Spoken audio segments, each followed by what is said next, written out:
inclusion is everyone's responsibility. So it really does start with building the knowledge and skills of the classroom teachers to ensure that everything that they're doing in tier one, what's the phrase? You can't tier two your way out of bad tier one instruction. Rigor is more than memorization. It's more than just regurgitating facts that students can ask their AI for now or their smartphones. So rigor looks loud, it looks messy, it looks like students collaborating, it looks like classrooms that are student-led and student-directed, where students learn agency and self-advocacy.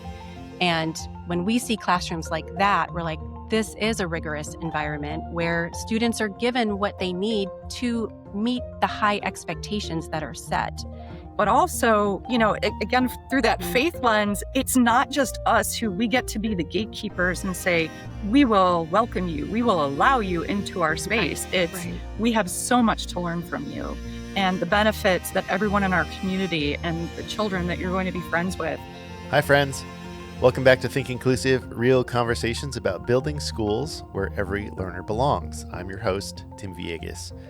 Today's episode is about what it really means to say yes to inclusion in faith-based schools, especially when there isn't an IEP mandate, the building isn't accessible, and leaders are trying to figure out where the money, training, and support are supposed to come from. This conversation is grounded in the real questions educators are asking and the real constraints they're navigating every day. Our guests today are Colleen McCoy-Cejka and Crystal Brooks, co-founders of Inclusion Solutions. Together, they partner with schools across the country to build inclusive communities rooted in mission, belonging, and strong classroom practice.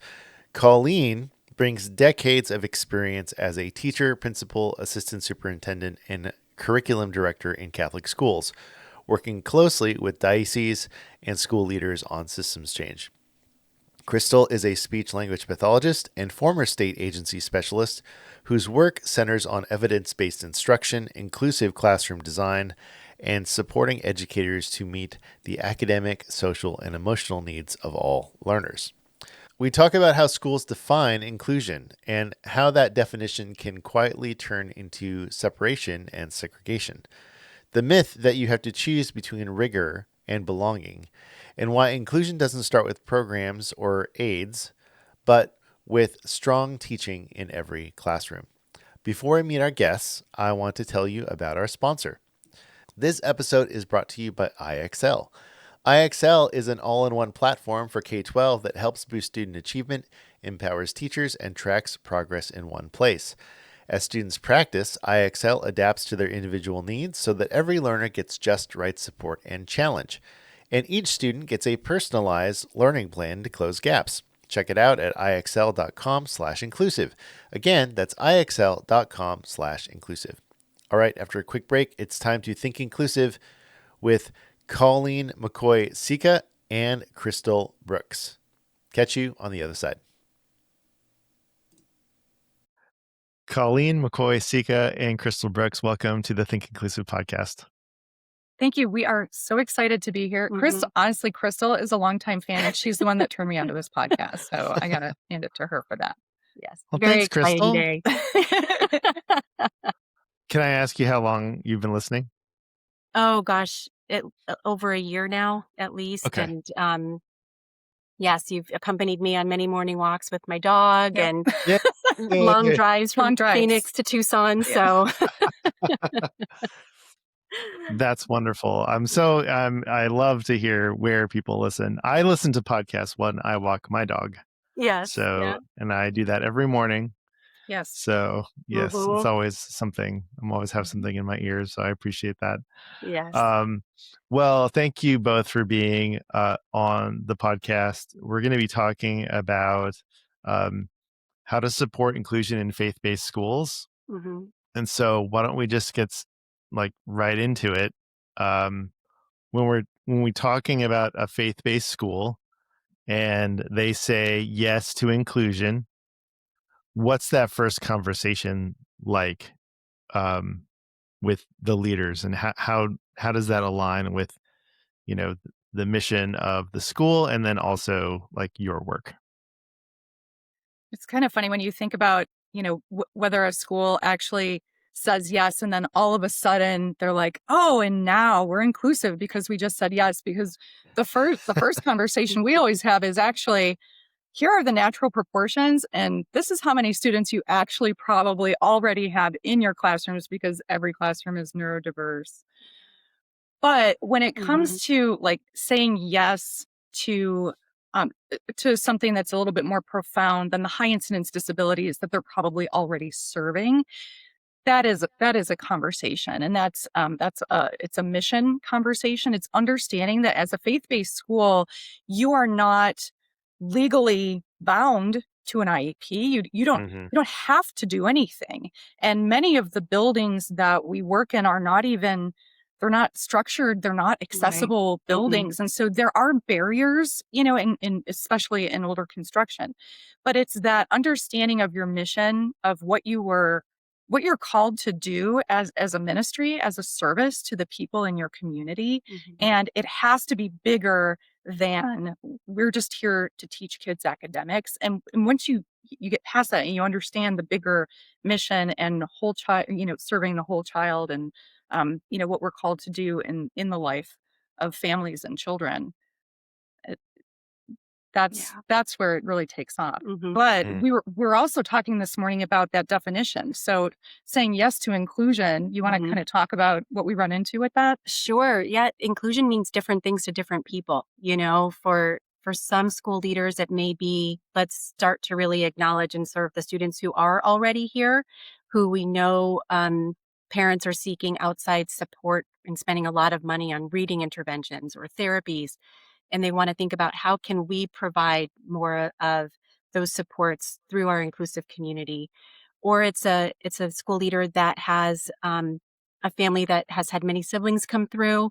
They may be a legacy graduate of that school themselves. That's what's really amazing about faith-based schools, is sometimes you have generations of family members going through, and they have a child with Down syndrome or with developmental delays, and they realize we need to get ready for this child. All of his siblings have gone through here, or her siblings, and we want them also to be a member of our community.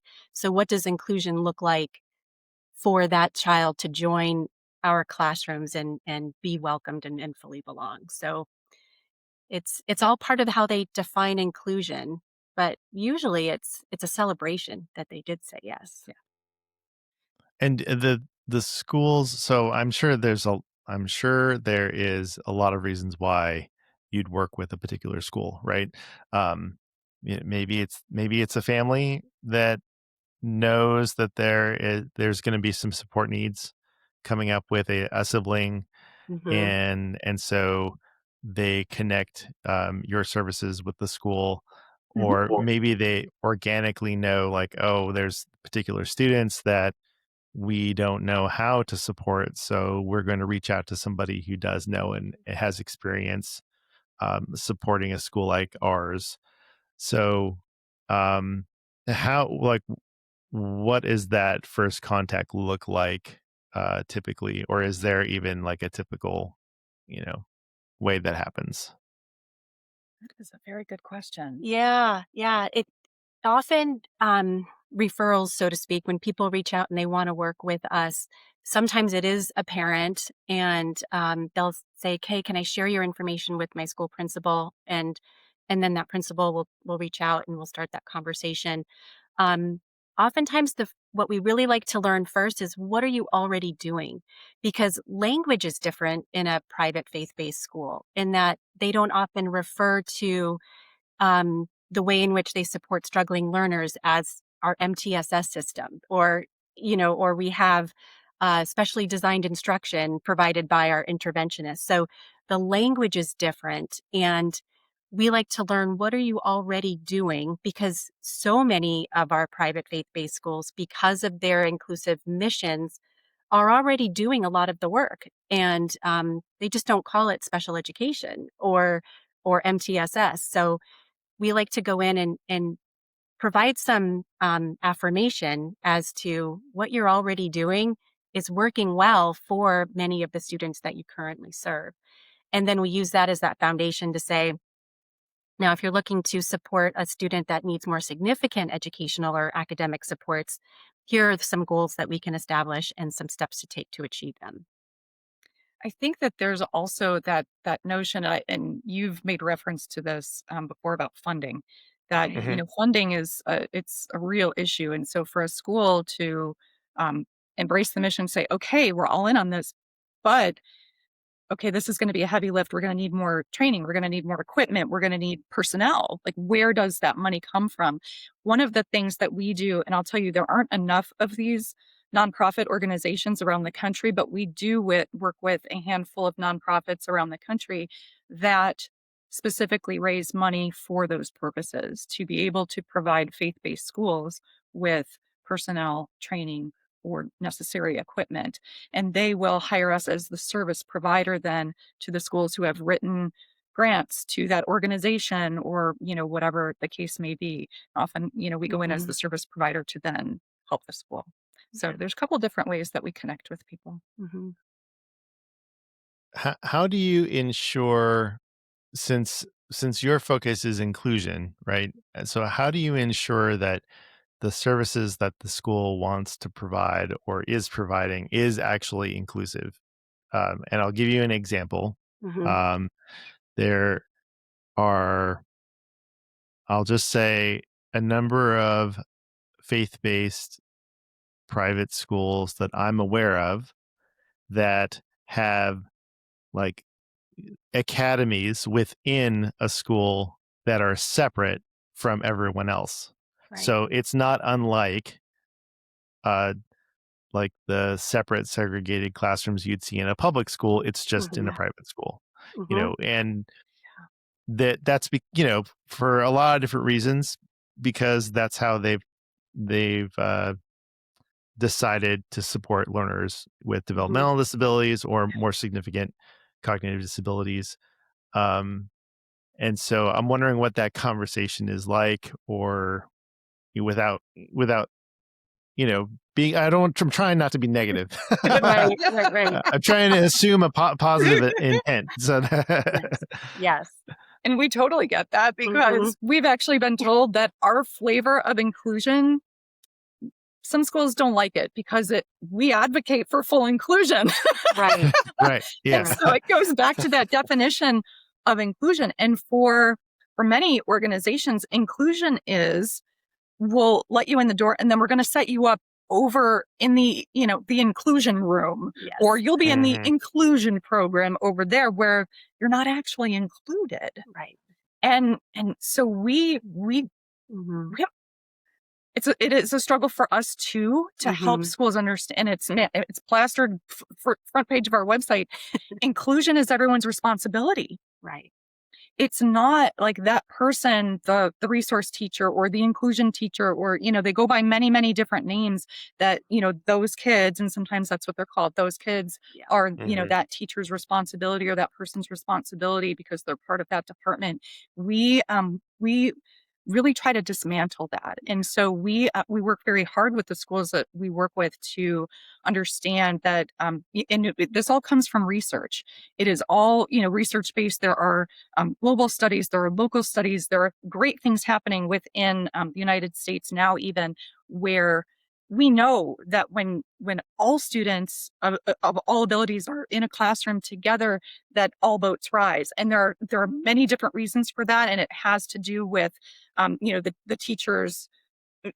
The teacher is now required to kind of use different methods and teach differently, and that's actually better for everybody. So and then, just the impact that has on the language. There is hard data on when students with disabilities are in a classroom. If they had been self-contained, they would not be getting as high language scores, math scores. The impact of kids being fully included is a benefit to definitely to those children. But also, again, through that faith lens, it's, we believe that, and it actually comes from, this is from church documents, that people with disabilities they're agents of catechesis. It's not just us who we get to be the gatekeepers and say, we will welcome you. We will allow you into our space. Right. We have so much to learn from you, and the benefits that everyone in our community and the children that you're going to be friends with. Wow, what a gift you are to this community. It's a different mindset, and getting there, Tim, is hard. Mm-hmm. It's hard. Yeah. So Yeah. Yeah. Absolutely. Yeah, I think yeah, if yeah, listeners and everyone at MCIE, we're all this is hard yep, work. Yeah. yeah, And right. I think it's important to acknowledge that it's hard work, but it's worth doing, right? It's absolutely worth doing. Absolutely, yes. Yeah. Yeah. Yeah. Uh, um, Mm-hmm. Crystal, did you have something Mm-hmm. you wanted to add? Um, Only that I think sometimes schools are surprised when we do start working with them that we're like, we'd love to observe teachers in the classroom. And we do start from that tier one general ed perspective. What is everybody getting? And, even the name of our company being Inclusion Solutions, people think, oh, you just do special ed. But we always clarify and say, but it begins in every classroom. And sometimes that's very surprising to school leaders and, Hmm. and even the teachers because they do some who have been in public school. I've spent more time in public school than Colleen has. But for those teachers that move from a public school or the school leaders from a public school into a private school, they have that notion of the self-contained classrooms or, well, I can't provide special ed if I don't have a special educator on my staff and I just can't afford to hire one. So we can't serve those kids. But we start in every classroom and we go in and we observe and we look to see how the students are engaged. What does the classroom look like? How is it set up for the students to be successful? And because that's where special ed begins. Even in It's the in public school, it's supposed to, right? tier one, It's in yeah. tier one. Mhm. So, yeah. Right. Yes. Yes. And there are certain myths, right, that accompany what special education is or what inclusive education is. Mhm. And I think you even have a resource, something about like rigor versus inclusion. Is that right? Yeah. Yes. Mhm. Okay. So this idea that, well, if we are inclusive, we are going to have to water down our curriculum, do something so different that it's not going to look like our curriculum anymore.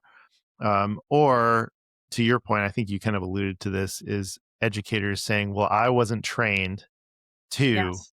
teach these kids. I was Right. trained to teach these kids over here that don't have any disabilities. And that's Right. what I am trained and what I want to do. Yes. Yes. After the break, we dig into some big tensions schools wrestle with, what inclusion really means, why rigor and belonging aren't opposites, and how strong classroom practice has to come before programs, labels, or extra staff. Colleen and Crystal also talk through common myths that keep schools stuck and what it looks like to shift mindsets without losing your mission. This episode is sponsored by Adaptiverse. If you're a special education teacher, you already know the time problem. Every week, educators spend 15 to 20 hours manually adapting curriculum for students with complex communication needs, non speaking learners, AAC users, and students with apraxia or language based disabilities. Creating personalized materials, building visual supports, and designing multiple expressive pathways is essential work. But it's exhausting, and it pulls teachers away from actually teaching. Adaptiverse changes that. Teachers simply describe what they're teaching and who they're teaching, and the platform generates grade level lessons personalized to each student, with built in scaffolds and multiple ways to show understanding. And these aren't watered down worksheets. They're rigorous, engaging lessons that presume competence. Built on 60 plus years of combined education experience, Adaptiverse has already powered more than 2,000 lessons in 35 states, with educators calling it life saving and irreplaceable. If you're ready to get those hours back and focus on what matters most, visit adaptiverseapp.com to learn more. That's adaptiverseapp.com. Okay, so there's this idea that you either can be rigorous or inclusive. Right. So, and I know that you have a resource on your website. So, can you just share some thoughts about that, and then maybe tell people where they can find that resource.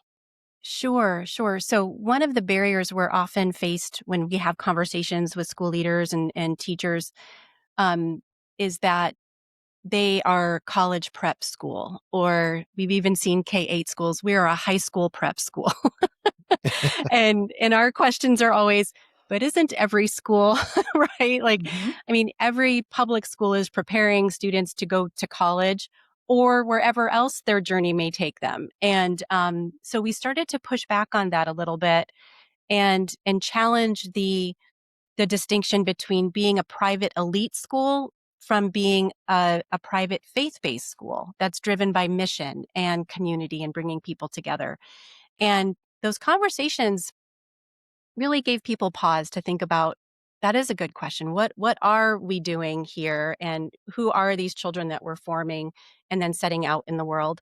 Um, and we've had to also just emphasize that inclusion isn't only for students with specific learning needs, in that they're below grade level or struggling to stay on grade level. Those children also may be high achieving, curious, gifted learners. And sometimes parents may choose a private school thinking that it's more rigorous, it's more advanced, the pacing goes a little bit faster. And teachers recognize that those students also need a very different approach than a child who's just on grade level moving along as expected. So we do push back on the rigorous college prep or high school prep schools to say every school does that. When you define rigor, how are you defining rigor? And is rigor just more work? Is it extra homework? You know, we have some teachers that pride themselves on, well, they get at least an hour of homework from my class every night. We're like, oh no, It's not necessarily rigor. that's terrible. Those Yeah. poor parents. um, so we have to start with what is rigor. And when we have those conversations, rigor is more than memorization. It's more than just regurgitating facts that students can ask their AI for now, or their smartphones. So rigor looks loud, it looks messy, it looks like students collaborating, it looks like classrooms that are student led and student directed, Mhm. where students learn agency and self advocacy. And when we see classrooms like that, we're like, this is a rigorous environment where students are given what they need to meet the high expectations that are set. It's not merely setting high expectations and then saying, good luck. Maybe you'll make it, maybe you won't, but, just try harder. Um, that's not rigor.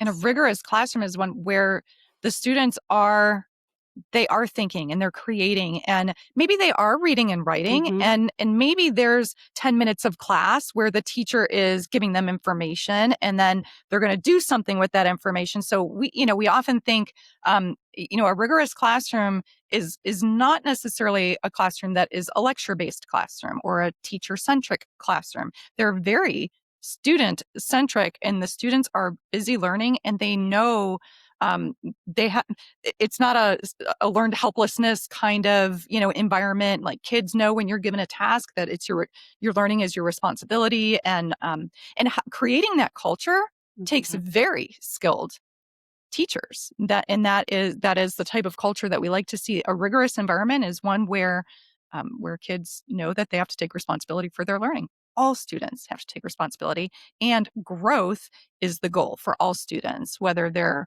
middle of the road, those the mhm. neurotypical, like, middle of the road kiddos, or those high flyers, or the kiddos that need more support. But everybody is growing because everybody's getting what they need. Right, We're not teaching to the middle. right, right.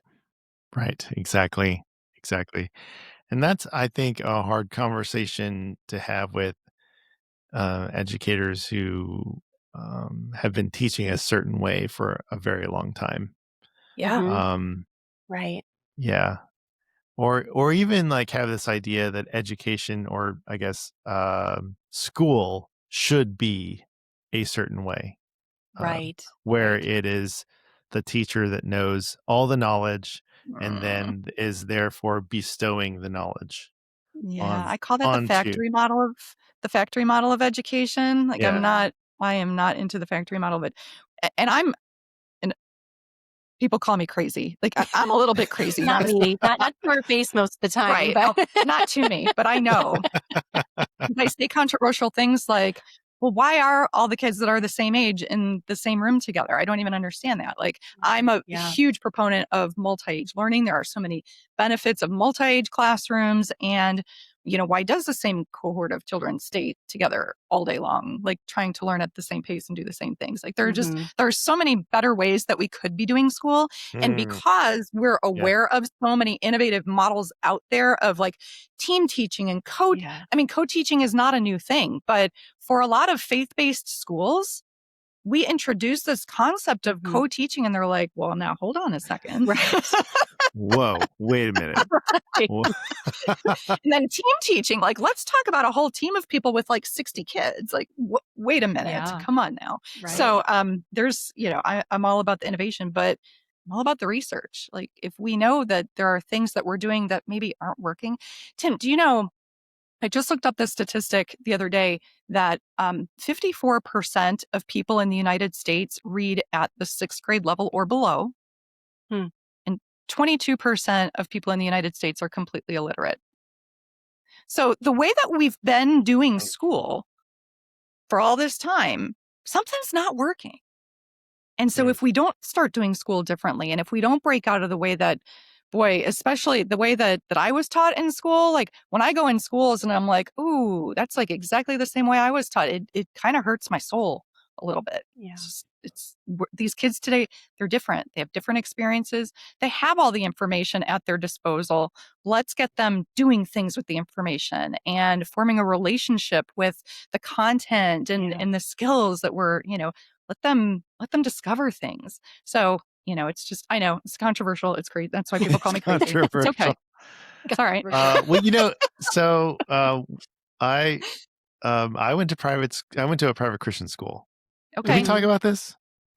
I think Maybe you told me this once. I think yes. I told you this. I think Okay, you did. so yeah, I went to a private Christian school from, I like to say, from preschool through college because I went to I don't know if I should say the names of the school. Anyways, I went through a K through 8th, and then then high school, and then I will say my college. I went to.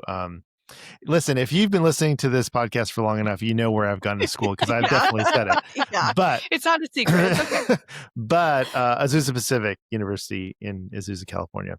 Yep. And I was in a multi-age or 2-3 class. I was in a 2-3 class when I was in elementary school.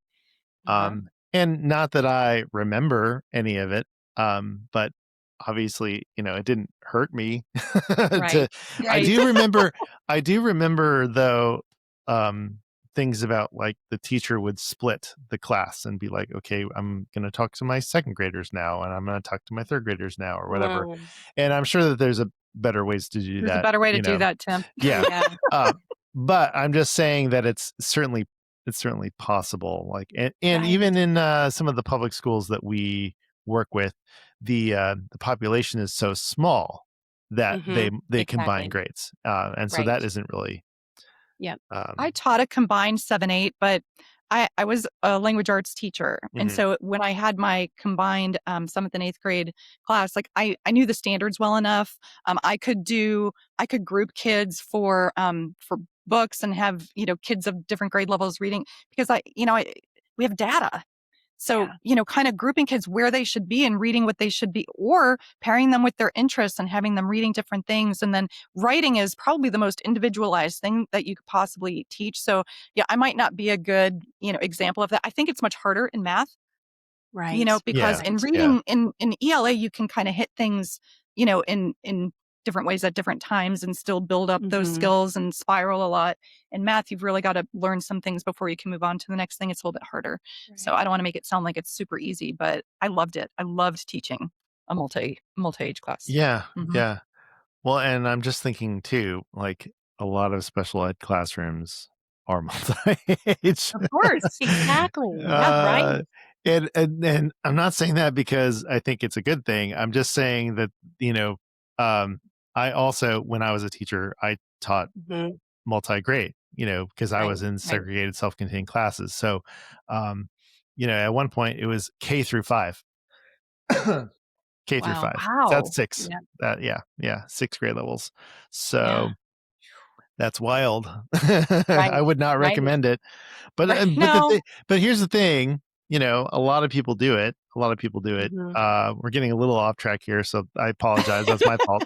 Uh, but, I think the point is that, there's a lot of ways to teach kids, and you have to kind of be adaptable and flexible, Exactly. um, and especially with y'all's work and the work of the schools that you are partnering with.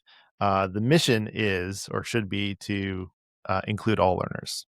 Right. Yeah. Yeah, Yeah. Mhm. Yep. And there's a wide range of abilities in every classroom, whether you've got people of all the same age in there or Yeah. not. And so Mhm. adapting to that takes skilled teaching. Mhm. That's really the point. yeah, yeah.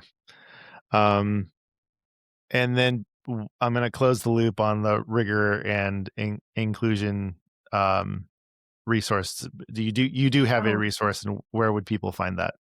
we do. On our website, there's a tab called Knowledge Builders. And what we do is once we've created a training and we found that it was of high interest, of high need, we'll create a one-page summary with tips, with resources that teachers can use. Principals can even use it to help drive faculty meetings to have conversations about these concepts or some skills that may be addressed. But yeah, there's kind of a wide variety of knowledge builders on our website that anyone can download. Great. And I took a little survey of the stuff you have on your website, and it looks like fantastic resources. So make sure you definitely go there and Yeah. take a look at everything that they have to offer. Um, I want to circle back to what you were talking about for accessibility in certain school buildings. Yeah. And I'm wondering if you could share some, you know, maybe an example or of a story of working with a school, and then having, is there some sort of like resource or checklist that an administrator can go through and be like, okay, you know, our school's in a church and it's like 100 years old, and, Right. you Right. know, I'm not exactly sure if we're accessible or not. Is there anything that can help with that? Mhm. There's a few different tools that people can use. In fact, I know, like, I've been hearing more and more about like special education audit. Like, I think there are special education audit tools out there. Sometimes those do include like the financial piece and the operational piece too. In a private school, really, you would be starting from scratch and looking at um, what is accessible in terms of the physical space, the learning spaces, things like that. So we Mhm. published a book, and I think it was 2018 or 2019. We published a book that has a checklist in it for teachers, for principals, anyone in a community to be able to use to look at different starting points for a variety of topics within the community. And it is classroom level stuff, system level stuff, and then also even what are you doing for admissions? How do you communicate your message through your website? So it's a little bit of everything in there. We're in the process of updating that because it's outdated already. So when Mm, we do get it updated, it will be available on our website. So that's coming. Another thing, like just a really good place to start, like if you don't even know where to start, the National Catholic Partnership on Disability is an organization that provides, again, it's all kinds of resources on their website. They do webinars, they do all kinds of things. And it's a Catholic-based organization, but again, there this is just good for any faith-based organization would be able to use some of these resources and benefit from them. So on their website, they have a tool that's called the LAMB, LAMB. And if you just Googled National Catholic Partnership on Disability or NCPD LAMB, you would find this checklist that is available to download. And it talks about language. So it's that, what kind of Mm, language is being used? Is it person first? Is it respectful? Is it age appropriate? What kind of language? Like, what is the language of the community? And then it focuses on, there's a whole checklist for physical accessibility. So just kind of checking, where are you in this, and scoring yourself. So there's like a little rubric for it. And then social accessibility. How are people able to be part of the community events, which is a very important thing to think about. And then the accessibility of the learning spaces themselves. Yeah. So, that's all there. And that's an easy one. So couple of recommendations for great. places to start there. Yeah, I hope that's super helpful for anyone who's listening going, where do I start? Where So, do I start? yeah, Mhm. yes. Yep. How do you get away from the idea of that? Okay, we're going to do inclusion. We're saying yes to inclusion. We just got to hire a bunch of, paraprofessionals or aides, and this is how we're going to implement inclusion. Is that something that you run into? And then, if it is, Mhm. then, Yep. Yep. then how do you manage that?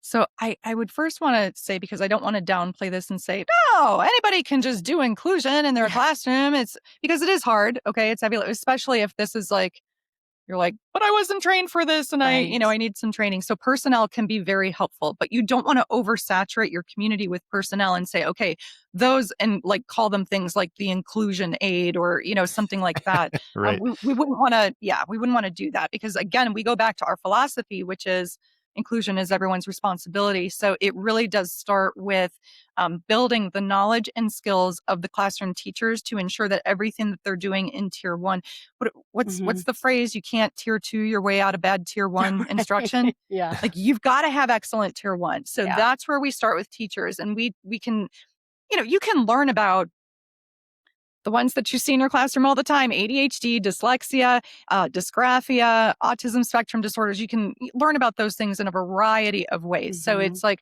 building knowledge and then skills. So once you know a little bit about those disabilities that you're seeing all the time, then so what do I do in my classroom then? What do I do about that?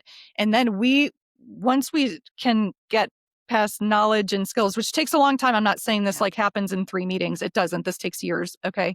But then you get to, okay, well, what methodologies? Like, can we shift methodology a little bit, and how can we integrate more movement, and how can we, like, let's think universal design. What is the learning environment? How are we utilizing Mhm. the learning environment as the third teacher? That's that UDL concept. And are we making sure that that everything is not, you have to sit still and be quiet, because Yeah. that's not how a lot of kiddos actually, they're not learning if they're doing that for a lot of the kids. So how can we train people out of that?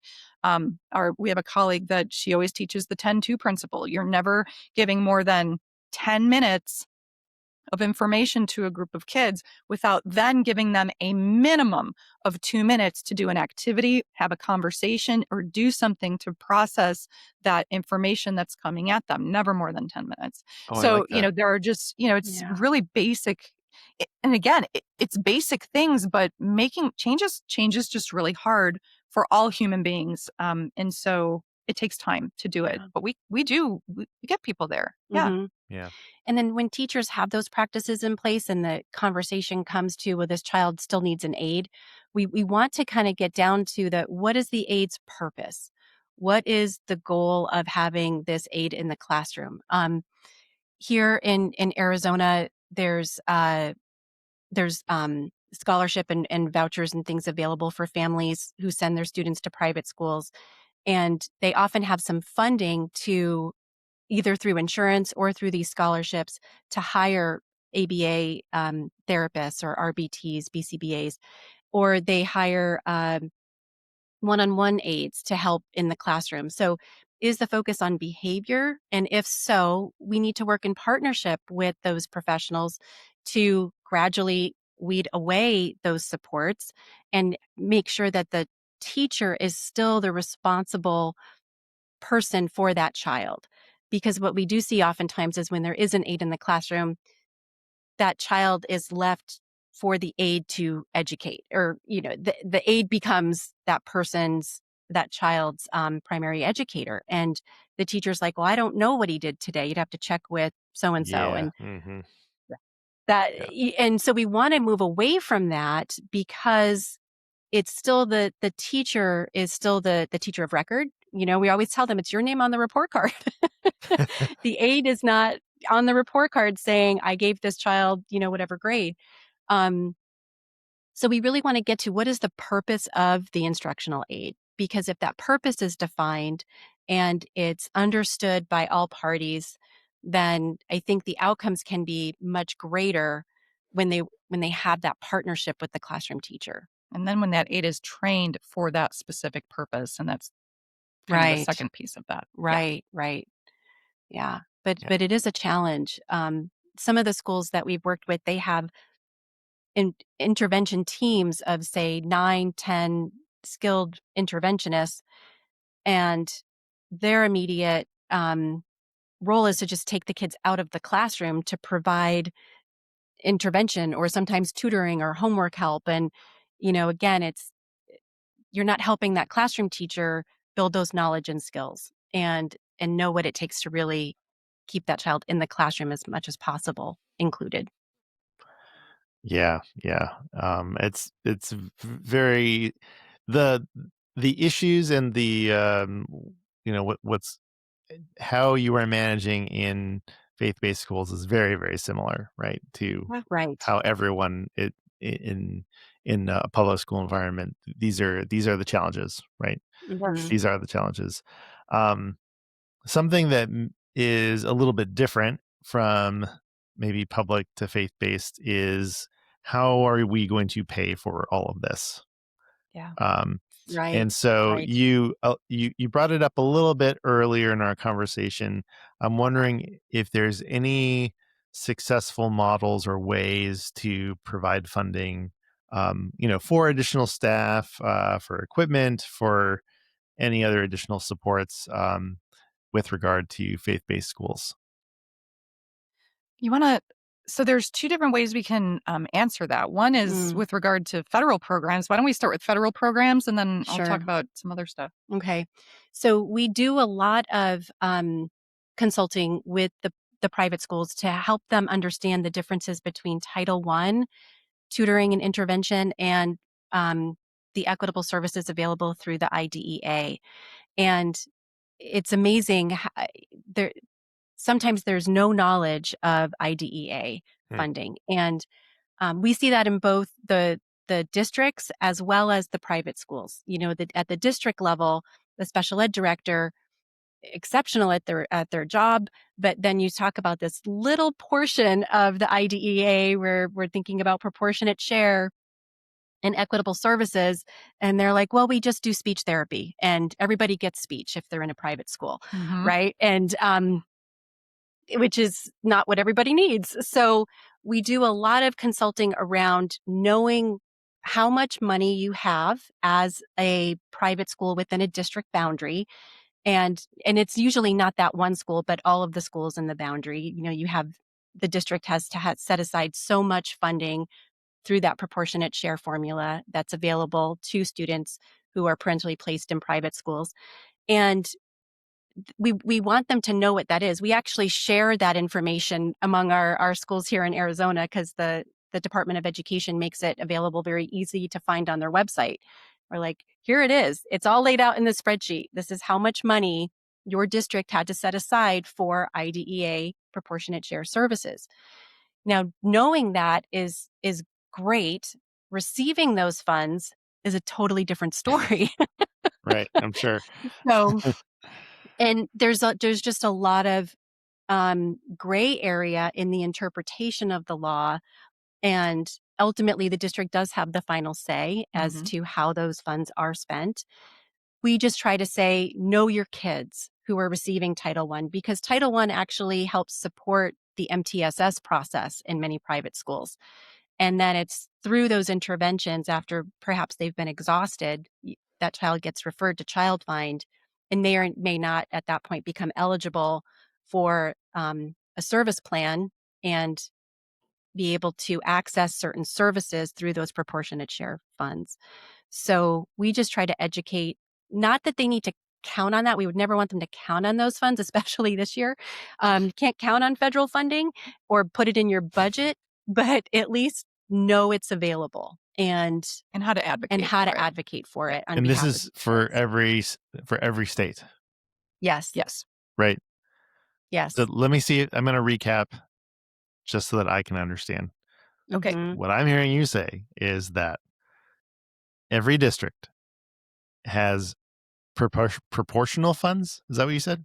Proportionate share funding. Proportionate share funding that is set aside to support learners who have been placed in private schools. Right. All right. Yes. Yes. Okay. That can be used to support those learners at the discretion of the school district. Is that right? Correct. Mm-hmm. Okay. Right. But most people don't know that even exists. Correct. Yes. Okay. We spoke with one of our partners on the West Coast recently, and they had someone within their network do an analysis of the title funding and IDEA funding that was made available through equitable services, proportionate share funding for both federal programs. And they found that there was at least $1 million that was never spent on behalf of their students who are in their private schools. And ultimately, I think states differ, but sometimes it goes back into their general fund. Sometimes they may be able to roll over funds into the next fiscal year and try to reallocate those dollars for students who are in need. So yes, but I mean, millions of dollars across the country are not being spent on students who are in private schools who are eligible for Title I and eligible for services under IDEA. Mm-hmm. Right? Yeah. So we like to start there because we're like, that's just there. In one sense, it's low hanging fruit because once you know about it, you can ask about it and you can advocate on behalf of your students. It doesn't go directly to the school. Like the school can't add it as a budget line, but it provides services like a speech therapist can go to that private school and provide therapy to students who need it. Social emotional counselors can go to that private school, or that child can go to the closest district school and receive the counseling and support that they need to help manage executive function skills. So reading, math, all of those services that have been identified through the evaluation process, and if they were going into that public school would be included in an IEP, can be considered for that student in the private school. They won't get any, they won't get everything because they're not entitled to FAPE, but the school district can say, yes, you have a specific learning disability in the area of reading. You're clearly in need of some support to help build your reading skills. We can provide specially designed instruction with a special educator, or if they have a reading specialist. And you can have, sometimes it's as little as 30 minutes a month, 30 minutes a week. It just depends on the need and the availability of the resources. But also, I've been a Catholic school principal, and Right. they make it really hard. Yeah. Make it really hard, Yeah. and it's really time intensive. What you have to learn the law, and it's convoluted. There's like a lot that you have to know in order to advocate for them. So there are some barriers in principals being able to advocate for that money, which is why a lot of that money is still on the table. So Right. Yeah. Anything else you wanted to share about funding?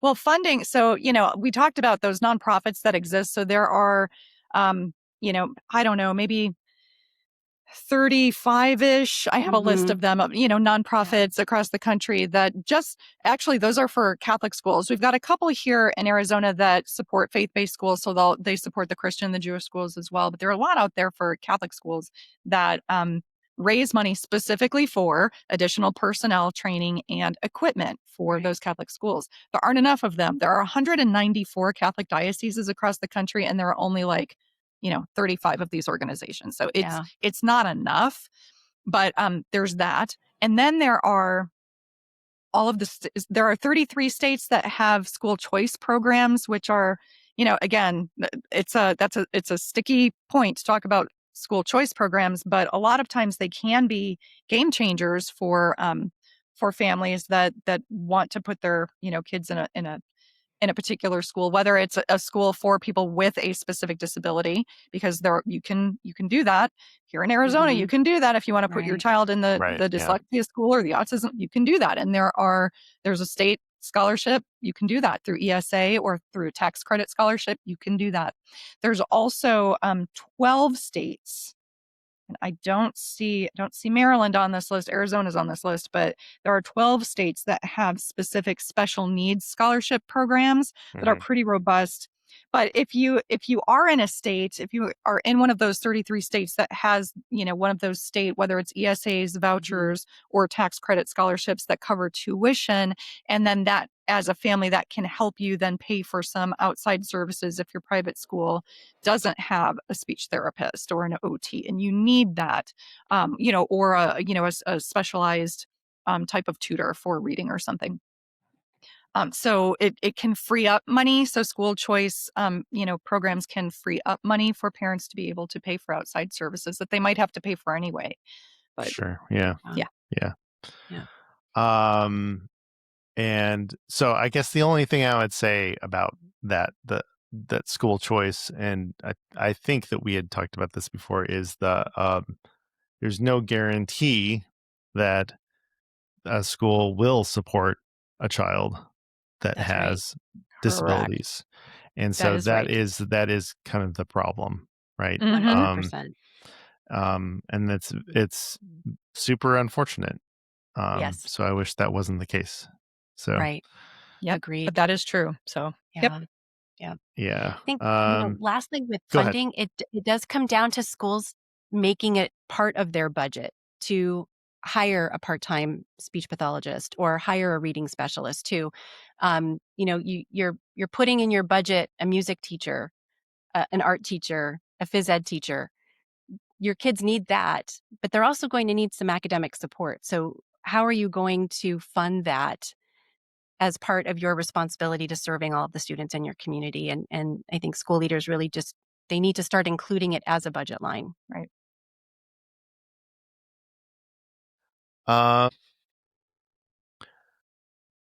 Um, as we're wrapping up our conversation, I'd love to know a story or example of how you've seen inclusion really work with one of your partner schools. Would you mind if I talk about a personal example for the school where my kids went? Like I this, mean, and it actually is a school that we've partnered It with is. too. But yeah, of Right. course. Mhm. A but I, story I is a have a story. couple of I have a couple of good stories to tell about them. Okay, So great. that's the first thing that comes to my mind is where my kids went to elementary school. It was a Catholic school. Um, there was it's a very open, welcoming campus. Um, and there have been kids there with a variety of disabilities for a very long time. And so my kids, when they were in elementary school, had classmates that were um, you know, boy, kids with autism, Mhm. kids, with a variety of disabilities, and we had multiple students with Down syndrome on the campus as well. And so those students with Down syndrome, I just remember, one of my sons, actually my son had autism. He still does, actually. My son has autism, but he, at the at the time he participated in a lot of activities, and the play was one of those. So the play was a Mhm. huge thing. Every fall there's this huge play that, like, 40% of the kids, in the school participate in the fall play. And my son was in it, and a couple of classmates with Down syndrome were also included in the play. Like, there weren't activities that they said, "Oh no, these activities are only for, these students." Um, my son's classmate with Down syndrome participated on the basketball team. Like, he was really always included in, whatever he was interested in being included in. Mhm. My son, his his brilliance, his superpower was geography. his school happened to have the National Geographic Bee every year. So the Oh, school-wide wow. National Geographic Bee, which he won the school bee twice and was able to participate. He competed at the state level. He was also a musician, so he got to play his violin at mass on, at the school masses. So here's the thing about, some of these schools that really truly understand that their mission as a faith-based educational institution is to form the whole child and to honor the gifts that God created them with, and to bring those out and figure out ways for those kids to be able to grace the community with their gifts. And so that, as a personal example, I can give you a few different examples of that, and how their school did that. And we see that, like, Yeah. where we see kids being able to shine if they do struggle in the classroom, but they're able to shine and give their all and be honored, in a different way for who they are and who they were created to be, and to be able to Yeah. participate in the life of the community. That's a really beautiful thing. And so we do see that a lot, Mhm. and that keeps us going. Mhm. Absolutely. It should all, yeah, it should all keep us going. It's important work. So thank you so much for what you do and how you support faith-based schools. Um, Crystal, Mhm. did you have anything to add?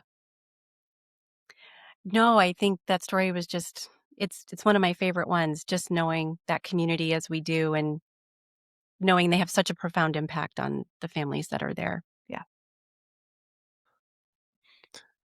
If any of this sounds interesting and that you want to know more information, where can listeners find more about what you do? So our website is inclusionsolutions4kids.com, and it's the number 4. Um, you can contact us through our website, and we'll get right back to you. There are some resources there, as you mentioned, that are available for teachers, and we have an online learning library that schools can also engage in just to build that knowledge and skills. But we we're a small team, Colleen and I and our other fellow consultants, but we really do partner and accompany every school that we're with. So it's very personal to us, Hmm. and and knowing the difference that it can make for families when that school says yes, when they're willing to do the work, it's life-changing for those kids and those families. So, thank you for the opportunity to share about what we do today and where folks can find us. We've spent this time talking about mission, mindset shifts, and what it takes to build real belonging in schools, especially when the work is hard and the systems aren't built for it. To close things out, we shift gears with the mystery question. Of course, of course. And can I keep you for a mystery question? Yes, Yeah. this is the best part, This Tim. is I've been my looking favorite. forward to This is this. my favorite part. This is my favorite part. I'm a little nervous. Okay, here we go. No need to be nervous. No need to be nervous. All right. Oh my gosh, this question. Okay, so if you were alone in your house and there was a fire, what would you grab on your way out? It says My alone, which is interesting, right? Because so you can't grab my another dog. family member. That was the Because first thing I thought of. I gotta get my dog. My dog. my dog is like 80 pounds. So Yes, mine too. I'm really hoping he would just follow me out. I mean, I would pick him up, but I'm just saying, Yeah. I'm really hoping. Oh gosh, that is an interesting question. Mm, You know, I used to say things like photos, right? And there are definitely are photos that I have that are like that are not digitized or that they're not like mhm. uploaded anywhere. So, but that's like upstairs in my closet, and I don't know if I'd Yeah. have time, right? But Mhm. definitely if we had, like, we do have some photos around like downstairs that I would grab. So probably still that. Um, Yeah. you know, I don't know. What about y'all? My guitar is sitting in my kitchen, like on the guitar stand, because I pick it up and I play it all day long. So Wait, you have that's a definitely guitar coming. in your kitchen? I do. Well, I move it into whatever room I'm in, and so it's just always there. So I can, if I have 5 minutes between meetings or something, I just pick it up How and play. cool. So Yeah, it would that's be awesome. right next to me, and so that would definitely be coming with me. Okay, yeah. Definitely. You need a Definitely. strap. You can Oh, just I do. strap it on. Yeah, I could just wear it. Just Yeah, wear it all yeah. the time. And then I can grab pictures too. So yeah. All right, Crystal. Oh gosh, this is tricky. I think after my dog, the first thing that came to mind was my phone so that I could call my family and tell them True. I'm okay. Like True. I'm out the door, but chances are I already have that close by or in a pocket. So I think if not for that, I do have a box of mementos from each of I have 3 kids, and things from that are special to my husband and I, and for our kids, and I keep it in my closet. It's not a very big tote. I would just probably grab that and go. Just the little Okay. things that I couldn't replace. She's much more sentimental than I am. Yeah.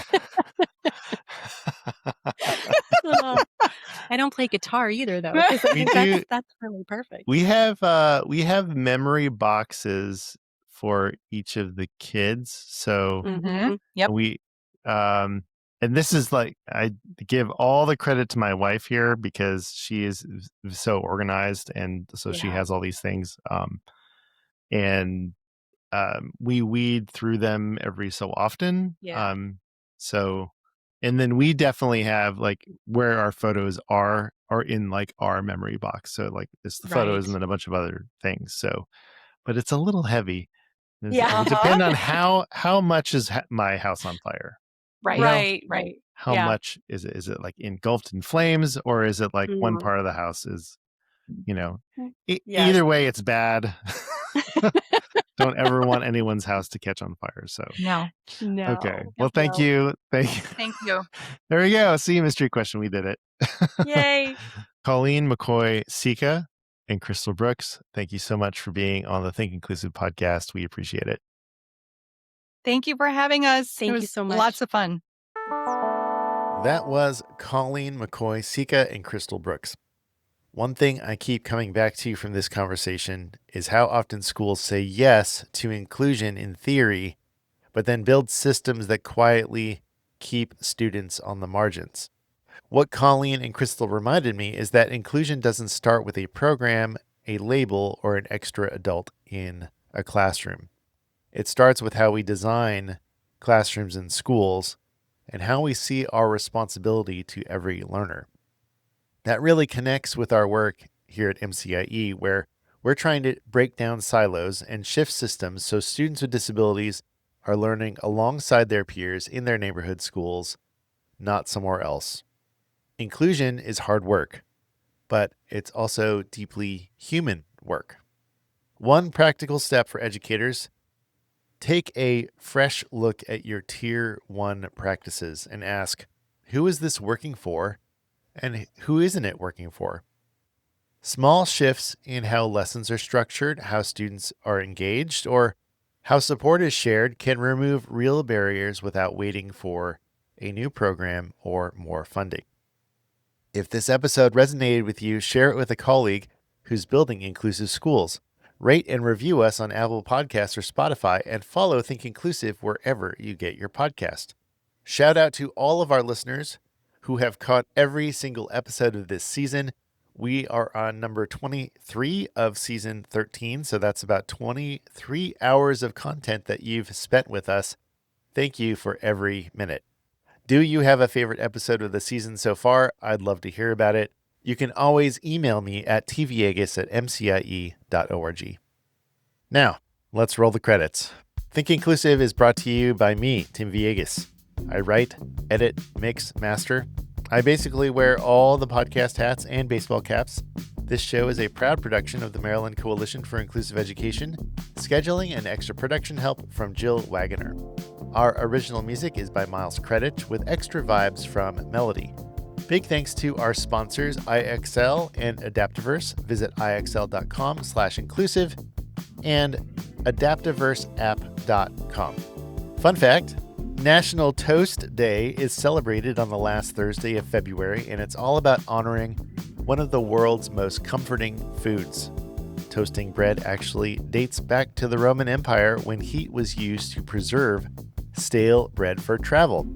What started as a practical solution has turned into a global celebration of crunchy creativity, from simple buttered toast to fancy open-faced masterpieces.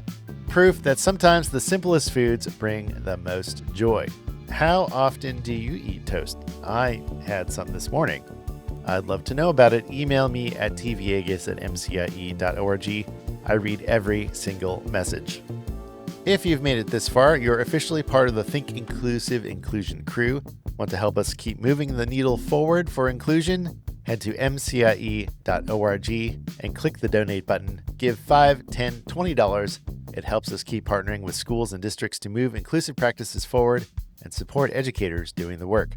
Find us on the socials almost everywhere at Think Inclusive.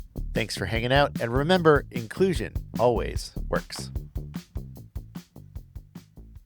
From MCIE.